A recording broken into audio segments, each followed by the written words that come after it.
ಇವತ್ತು ಪೇರೆಂಟ್ಸ್ ಮತ್ತು ಮಕ್ಕಳ ಬಗ್ಗೆ ಕೆಲವು ಟಿಪ್ಸನ್ನು ಹೇಳಬೇಕು ಅಂತ ಈ ವಿಡಿಯೋ ಮಾಡಿದ್ದೀನಿ. ಟಿಪ್ಸ್ ಹೇಳೋದಕ್ಕೂ ಮುಂಚಿತವಾಗಿ ಕೆಲವು ವಿಷಯನ ಮಾತನಾಡಬೇಕು ನಾನು ನಿಮ್ಮ ಜೊತೆ. ನೋಡಿ, ಮಕ್ಕಳು ಹುಟ್ಟಿದಾಗಿನಿಂದ 6 ವರ್ಷದ ಒಳಗೆ ನಾವು ಕಲಿಸೋದು ಬಹಳ ಇರುತ್ತೆ. ಆದರೆ ಅವರಿಗೆ ಕಲಿಸೋದಕ್ಕಿಂತ ಹೆಚ್ಚಾಗಿ ನಾವು ಕಲಿಯೋದು ಕೂಡ ಬಹಳ ಇರುತ್ತೆ. ಯಾಕೆ ಅಂತಂದರೆ ಈ 6 ವರ್ಷದೊಳಗೆ ನೀವು ಏನನ್ನು ಬೇಕಾದರೂ ಪ್ರಾಕ್ಟೀಸ್ ಮಾಡಿಸ್ಬೋದು, ಏನನ್ನು ಬೇಕಾದರೂ ಕಲಿಸ್ಬೋದು. ಏಕೆಂದರೆ ಅವ್ರ ತಲೆ ಖಾಲಿ ಇರುತ್ತೆ. ಅವರು ತುಂಬಿಕೊಳ್ತಾ ಹೋಗ್ತಾರೆ. ಪ್ರತಿಯೊಂದು ಒಳ್ಳೆಯದು ಕೆಟ್ಟದ್ದು ಎಲ್ಲನೂ ತುಂಬಿಕೊಳ್ತಾ ಹೋಗೋ ಕೆಪಾಸಿಟಿ ಈ ಏಜಲ್ಲಿ ಇರುತ್ತೆ. ಹಾಗಾಗಿ ನೀವು ಏನೇ ಟ್ರೈನಪ್ ಮಾಡ್ತೀನಿ ಅಂದರೂ ಹುಟ್ಟಿದ ಮಗುವಿಂದ 6 ವರ್ಷದ ಒಳಗೆ ಟ್ರೈನಪ್ ಮಾಡ್ಬೋದು. ಆದರೆ ಇದಕ್ಕೂ ಮುಖ್ಯವಾಗಿ ಏನಕ್ಕೆ ವಿಷಯ ಹೇಳ್ತಿದ್ದೀನಿ ಅಂತಂದರೆ, ಕೆಟ್ಟದ್ದು ಒಳ್ಳೆಯದು ಎರಡನ್ನೂ ಅವ್ರ ತಲೆಗೆ ಹಾಕ್ಕೊಳ್ತಾ ಇರ್ತಾರಲ್ವ. ಮೊದಲು ಅವರು ನಾವೆಷ್ಟು ಅವರನ್ನೇ ನೋಡಿ ಕೇರಿಂಗ್ ಮಾಡಿ ಪ್ರತಿ ಹೆಜ್ಜೆಗೂ ಅವ್ರು ಎದ್ಬಿಡ್ತಾರ ಅಂತ ನಾವೇನು ಮಾಡ್ತೀವಿ, ಗಮನಿಸ್ತಾ ಇರ್ತೀವಿ. ಅದೇ ರೀತಿ ಮಕ್ಕಳು ಪ್ರತಿ ಹೆಜ್ಜೆಗೂ ಬೆಳಗ್ಗೆ ಎದ್ದಾಗಿಂದ ರಾತ್ರಿ ಮಲಗೋ ಗಂಟನೂ ನಮ್ಮನ್ನು ನೋಡಿ ಫಾಲೋ ಮಾಡ್ತಿರ್ತಾರೆ. ನಮ್ಮನ್ನು ನೋಡಿ ಅವರು ನಾವು ಏನೇನು ಮಾಡ್ತೀವಿ, ನಮ್ಮ ಬಿಹೇವಿಯರ್ ಎಲ್ಲ ಅವ್ರು ಕಾಪಿ ಮಾಡ್ತಾ ಇರ್ತಾರೆ. ನಾವು ಮಾತನಾಡೋ ಸ್ಟೈಲ್ ಆಗಿರ್ಬೋದು, ಎಲ್ಲ ಪ್ರತಿಯೊಂದು. ಹಾಗಾಗಿ ಮೊದಲು ನಾವು ಯಾವುದ್ಯಾವುದು ಕೆಟ್ಟದ್ದು, ಯಾವುದ್ಯಾವುದು ಸರಿ, ಮಗುಗೆ ಯಾವ ರೀತಿ ಮಾತನಾಡಿಸ್ಬೇಕು ಅನ್ನೋದನ್ನು ದಯವಿಟ್ಟು ತಿಳ್ಕೊಂಡು ಫಾಲೋ ಮಾಡಿ. ಇವಾಗ ಟಿಪ್ಸ್ ಹೇಳೋಣ. ಏನು ಟಿಪ್ಸ್ ಅಂತಂದರೆ, ಆಗಲೇ ಹೇಳಿದೆ, ಮಕ್ಕಳು ನಾವು ಹೇಳೋದನ್ನು ಹೇಗೆ ಕೇಳೋ ಹಾಗೆ ಮಾಡೋದು ಅಂತ. ಮೊದಲನೇ ಟಿಪ್ಸ್ ಬಂದು ಐ ಕಾಂಟ್ಯಾಕ್ಟ್. ಏನಿದು ಐ ಕಾಂಟ್ಯಾಕ್ಟ್ ಅಂದರೆ? ಕಣ್ಣಲ್ಲಿ ಕಣ್ಣಿಟ್ಟು ಏನು ಮಾಡೋದು ಅಂತಂದರೆ, ನೋಡಿ, ಇದು ಕೇಳೋದಕ್ಕೆ ಭಾಳ ಸಿಂಪಲ್, ಆದರೆ ಮಾಡಿದ್ರೆ ಚಮತ್ಕಾರನೇ ಆಗುತ್ತೆ. ಬೇಕಾದ್ರೆ ಟ್ರೈ ಮಾಡಿ ನೋಡಿ. ಈಗ ನಾವೇ ಬೆಳಗಿಂದ ಸಂಜೆವರೆಗೂ ವೈಫಾಗಿ ಏನು ಮಾಡ್ತಿರ್ತೀವಿ, ಮನೆ ಗೃಹಿಣಿಯಾಗಿ ಏನು ಮಾಡ್ತಿರ್ತೀವಿ, ಮನೆ ಕೆಲಸ ಮಾಡ್ತಾನೆ ಇರ್ತೀವಿ. ಬೆಳಗಿಂದ ರಾತ್ರಿ ಮಲಗೋವರೆಗೂ ಇದ್ದೇ ಇರುತ್ತೆ ಅಲ್ವಾ. ಆಗ ನಾವೇನು ಮಾಡ್ತೀವಿ, ಸ್ವಲ್ಪನೂ ಬಿಡುವು ಮಾಡ್ಕೊಳ್ಳಲ್ಲ. ಮಕ್ಕಳೇನೋ ಒಂದು ಕೆಲಸ ಮಾಡ್ತಾ ಇರ್ತಾರೆ, ಇಲ್ಲ ಆಟ ಆಡ್ತಿರ್ತಾರೆ. ನಾವು ಅಡುಗೆ ಮನೇಲಿ ನಿಂತು ಅಥವಾ ರೂಮ್ನಲ್ಲಿ ಕೆಲಸ ಮಾಡ್ತಾ ಏನು ಮಾಡ್ತೀರಾ, ಮಗು ಎತ್ತಿಡು, ಆಟ ಸಾಮಾನು ಎತ್ತಿಡು ಅಂತ ಕೂಗಿ ಹೇಳ್ತಿರ್ತೀರ. ಎದುರಿಗೆ ಬರಲ್ಲ, ದೂರ ಎಲ್ಲೋ ನಿಂತ್ಕೊಂಡು ಕೂಗಿ ಹೇಳ್ತಿರ್ತೀವಿ. ಆಟ ಸಾಮಾನು ಎತ್ತಿಡು, ನೀರು ಕುಡ್ದಲ್ಲ ಲೋಟ ಎತ್ತಿಡು, ಈ ಥರ ಹೇಳ್ತಾ ಇರ್ತೀವಿ. ಅವ್ರು ಯಾವುದನ್ನು ಕೇಳಲ್ಲ, ಎದ್ದು ಮಾಡೋದು ಇಲ್ಲ. ಕೆಲವು ಮಕ್ಕಳಿದ್ದಾರೆ, ತುಂಬ ರೇರು, ಆ ಥರ ಹೇಳಿದ ತಕ್ಷಣ ಮಾಡೋದು ಬಹಳ ರೇರ್ ಮಕ್ಕಳು. ಹಾಗಾಗಿ ನೀವು ಎಲ್ಲೋ ನಿಂತು ಕೂಗಿ ಹೇಳಿದ್ರೆ ಕೇಳಲ್ಲ. ಇದು ಮಕ್ಕಳು ಗುಣ. ಹತ್ರ ಬನ್ನಿ, ಐ ಕಾಂಟ್ಯಾಕ್ಟ್. ಆ ಮಗುವಿನ ಸಮಕ್ಕೆ ಕೂತ್ಕೊಂಡು ಕಣ್ಣಲ್ಲಿ ಕಣ್ಣಿಟ್ಟು ನೋಡು, ಈ ಆಟ ಸಾಮಾನೆಲ್ಲ ಎತ್ತಿಟ್ಬಿಡು ಕಂದ ಅಂತ ಒಂದ್ಸಲ ಹೇಳಿ ಸಾಕು. ಅವರು ಸ್ವಲ್ಪ ನಿಧಾನ ಮಾಡ್ತಾರೆ ಎತ್ತಿಡೋದು, ಬಟ್ ಎತ್ತಿಡ್ತಾರೆ. ಸೆಕೆಂಡ್ ಪಾಯಿಂಟ್ ಬಂದು ನೆಗೆಟಿವ್ ವರ್ಡ್ಸ್, ಅಂದರೆ ನಕಾರಾತ್ಮಕ ಮಾತುಗಳನ್ನು ಆಡೋದನ್ನ ನಾವು ಕಡಿಮೆ ಮಾಡಬೇಕು. ಏನು ಅಂತಂದರೆ, ಮಾಡಬೇಡ, ಬೇಡ ಅಂತ ಹೇಳೋದನ್ನು ಅತಿಯಾಗಿ ಉಪಯೋಗಿಸ್ತೀವಿ. ಬೇಕಾದ್ರೆ ನಿಮ್ಮನ್ನು ನೀವು ಅಬ್ಸರ್ವ್ ಮಾಡ್ಕೊಳ್ಳಿ.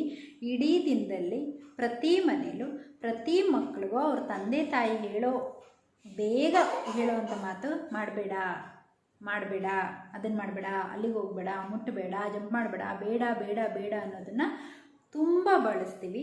ಅದು ದಿನಕ್ಕೆ ಎಷ್ಟು ಸಲ ಬಳಸ್ತೀವಿ ಅಂತ ಜಸ್ಟ್ ನೀವೇ ಸ್ವಲ್ಪ ಗಮನದಲ್ಲಿ ಹಾಕ್ಕೊಂಡು ಕೌಂಟ್ ಮಾಡಿ ನೋಡಿ.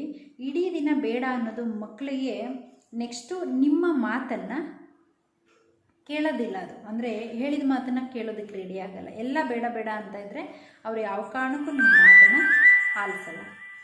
ಅದಕ್ಕೆ ಬೇಡ ಅನ್ನೋದಕ್ಕಿಂತ ಎಕ್ಸಾಂಪಲ್ ಹೇಳ್ತೀನಿ ನೋಡಿ. ಈಗ ಮಕ್ಕಳು ಟಾಯ್ಸ್ ಎಲ್ಲ ಆಟ ಆಡ್ತಿದ್ದಾರೆ. ನಾವು ಏನು ಹೇಳ್ತೀವಿ, ಇಟ್ಟಾಡಬೇಡ, ಮನೆಯೆಲ್ಲ ಇಟ್ಟಾಡಬೇಡ ಅನ್ನೋದಕ್ಕಿಂತ ಮಗು ಒಂದು ಕಡೆ ಹಾಕ್ಕೊಂಡು ಆಟ ಆಡು ಅಂತ ಹೇಳ್ಬೋದು.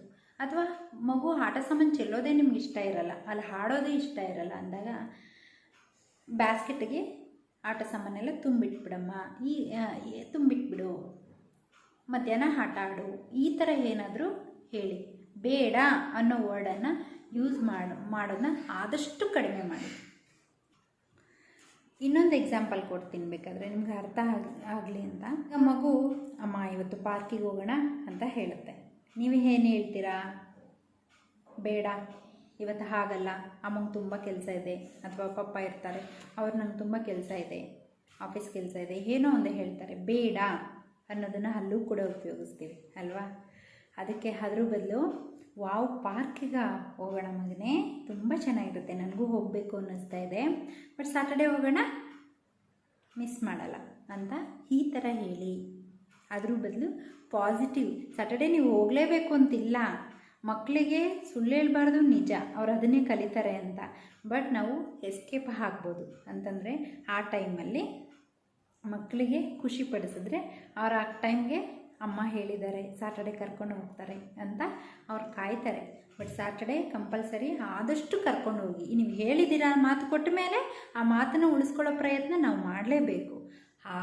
ಅದು ಮೀರಿ ಆಗಲಿಲ್ಲ ಅಂದಾಗ ಆ ದಿನವೂ ಕೂಡ ನೀವು ಇದೇ ರೀತಿ ಬೇರೆ ದಿನನ ಹೇಳಿ ನೀವು ಆ ದಿನನ ಮುಂದಕ್ಕೆ ತಳ್ಬೋದು.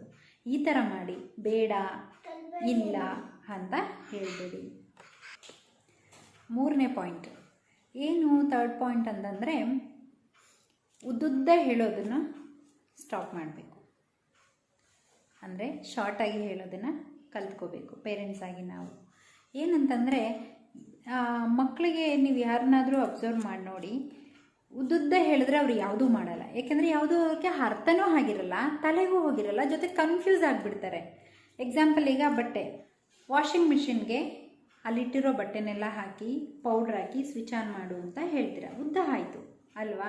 ಅದ್ರ ಬದಲು ಫಸ್ಟ್ ಸ್ಟೆಪ್ಪು, ಮಗು ವಾಷಿಂಗ್ ಮಿಷಿನ್ಗಲ್ಲಿರೋ ಬಟ್ಟೆ ಹಾಕು, ಹಾಕದಾ, ಈಗ ಪೌಡರ್ ಹಾಕುವಾಗ 2 ಸ್ಪೂನ್ ಅಂತ ಹೇಳಿ ಹಾಕ್ತಾರೆ. ಆಮೇಲೆ ಸ್ವಿಚ್ ಆನ್ ಮಾಡು. ಈ ಥರ ಅವ್ರು ಮಾಡಿದ ನಂತರ ಒಂದೊಂದೇ ಹೇಳಬೇಕೇ ಹೊರತು ಕಂಟಿನ್ಯೂಸ್ ಆಗಿ ಹೇಳಿದ್ರೆ ಅವರು ಒಂದನ್ನೂ ಮಾಡಲ್ಲ, ಕೇಳಲ್ಲ. ಇದು ಥರ್ಡ್ ಪಾಯಿಂಟ್. 4th ಒನ್ ಬಂದು ಇಂಪಾರ್ಟೆಂಟ್. ಇದು ನೋಡಿ, ತುಂಬ ಯೂಸ್ ಆಗುತ್ತೆ. ಈಗ ಮಕ್ಕಳು ಬೆಳಗ್ಗೆ ಎದ್ದೇಳ್ತಾರೆ, ಈಗ ನೀವೇನೋ ಅವ್ರ ಕೈಯಲ್ಲಿ ಮಾಡಿಸ್ಬೇಕಾಗತ್ತೆ. ಇಲ್ಲಿ ನೀವು ಆಪ್ಷನ್ ಕೊಡ್ಬೋದು, ಯಾವುದನ್ನು ಇದನ್ನು ಮಾಡು ಅಂತ ನೇರವಾಗಿ ಹೇಳಬೇಡಿ. ಅಂದರೆ ಹೋಮ್ವರ್ಕ್ ಮಾಡು, ಟೈಮ್ ಆಯಿತು ಅಂತ ಹೇಳ್ತೀವಿ, ಇದನ್ನು ನೇರವಾಗಿ ಹೇಳಬೇಡಿ. ಅವರು ಕೇಳಲ್ಲ, ಜೊತೆಗೆ ಮಾಡೋದು ಇಲ್ಲ. ನೀವು ಅವಾಗ ಅವ್ರಿಗೆ ಆಗದೇ ಇರುವಂಥ ಕೆಲಸ ಅಂದರೆ, ಮಗು ಪೂರ್ತಿ ಏನೇನು ಹಿಟ್ಟಾಡಿದ್ದೀರಾ ಅದೆಲ್ಲ ಎತ್ತಿಡು, ಇಲ್ಲ ಹೋಮ್ವರ್ಕ್ ಮಾಡು ಅಂತ ಹೇಳ್ಬೋದು. ಈಗ ಆಟ ಸಾಮಾನೆಲ್ಲ ಹಿಟ್ಟಾಡಿರುತ್ತೆ, ಈಗ ನೀವು ಆಟ ಸಾಮಾನೆಲ್ಲ ಎತ್ತಿಟ್ಬಿಟ್ಟು ಹೋಮ್ವರ್ಕ್ ಮಾಡು ಅಂದರೆ ಅವಕ್ಕೆ ತುಂಬ ಹಿಂಸೆ ಪಡ್ತಾ ಇರ್ತಾರೆ. ನಿಮಗೆ ಈಸಿ ಮೆಥಡಲ್ಲಿ ನಿಮ್ಮ ಕೆಲಸ ಅಂದರೆ ನೀವು ಅಂದ್ಕೊಂಡಿದ್ದ ಕೆಲಸ ಮಗು ಮಾಡಬೇಕು ಅಂತಂದರೆ 2 ಆಪ್ಷನ್ನ ನೀವು ಕೊಡಲೇಬೇಕು. ನೀನು ಇಟ್ಟಾಡಿರೋ ಆಟ ಸಾಮಾನೆಲ್ಲ ಎತ್ತಿಡು, ಇಲ್ಲ ಹೋಮ್ವರ್ಕ್ ಮಾಡು. ಫಸ್ಟು ಯಾವುದು ಮಾಡ್ತೀಯ ಇದರಲ್ಲಿ ಅಂತ ಆಪ್ಷನ್ ಕೊಡಿ. ಮಗು ಒಂದನ್ನು ಆಯ್ಕೆ ಮಾಡ್ಕೊಳ್ಳುತ್ತೆ. ಇಲ್ಲ ಎತ್ತಿಡ್ತೀನಿ, ಸರಿ ಫಸ್ಟ್ ಇದನ್ನು ಎತ್ತಿಡ್ತೀಯಾ, ಓಕೆ ಅಂದ್ಬಿಟ್ಟು ಬಿಟ್ಬಿಡಿ, ಎತ್ತಿಡಲಿ. ಎತ್ತಿಟ್ಟಾದಮೇಲೆ ಮತ್ತೆ ಆಪ್ಷನ್ ಕೊಡಿ. ಟೈಮ್ ಆಯ್ತು, ಈಗ ಟೈಮ್ ಆಗಿದೆ, ಹೋಮ್ವರ್ಕ್ ಮಾಡು, ಇಲ್ಲ ಪಾಠ ಓದು, ಯಾವ್ದು ಮಾಡ್ತೀಯಾ ಅಂತ. 2ರಲ್ಲೊಂದು ಆಯ್ಕೆ ಮಾಡಲೇಬೇಕು. ಮಗು ಮಾಡ್ತಾರೆ, 2 ಮಾಡಲ್ಲ ಅನ್ನೋದು ರೇರು. ಹಾಗಾಗಿ ಈಗ ಸ್ನಾನ ಮಾಡೋ ಇನ್ನೊಂದು ಎಕ್ಸಾಂಪಲ್ ಹೇಳ್ತೀನಿ. ಸ್ನಾನ ಮಾಡಿ ಬರ್ತಾರೆ, ನೀವು ಒಂದು ಬಟ್ಟೆ ಇಟ್ಟಿರ್ತೀರ, ನನಗಿದು ಬಟ್ಟೆ ಬೇಡ ಅಂತ ಹಠ ಮಾಡ್ತಾರೆ. ಆವಾಗ ನೀವು ಹಠ ಮಾಡಬಾರ್ದು. ಏನಂದರೆ, ಸರಿ ಇಲ್ಲಿ 2 ಬಟ್ಟೆ ಇದೆ, ಅಥವಾ ನೀವು ಇಡೋದಕ್ಕೂ ಮುಂಚೆ ಒಂದು ಜೊತೆ ಬಟ್ಟೆ ಇಡೋದಕ್ಕೂ ಮುಂಚೆ ನೀವು ಏನು ಮಾಡಬೇಕಂದ್ರೆ, ಮಗುಗೆ ಇವೆರಡರಲ್ಲಿ ಯಾವ ಬಟ್ಟೆ ಹಾಕ್ಕೊಳ್ತೀಯಾ ಅಂತ ತೋರಿಸಿ. ಆಗ ಅದರಲ್ಲಿ ಒಂದನ್ನು ಸೆಲೆಕ್ಟ್ ಮಾಡ್ತಾರೆ, ಖುಷಿಯಾಗಿ ಹಾಕ್ಕೊಳ್ತಾರೆ. ಮಕ್ಕಳಿಗೆ ಬರೀ ಸ್ಕೂಲಿಗೆ ಕಳಿಸೋದು ಒಂದೇ ಅಲ್ಲ, ಮನೆಯೇ ಮೊದಲ ಪಾಠಶಾಲೆ ಅಂತ ಹೇಳ್ತಾರೆ. ಅದು ದಯವಿಟ್ಟು ಮಾಡಿ, ಮಕ್ಕಳಿಗೋಸ್ಕರ ಟೈಮ್ ತಗೊಳ್ಳಿ. Thank you.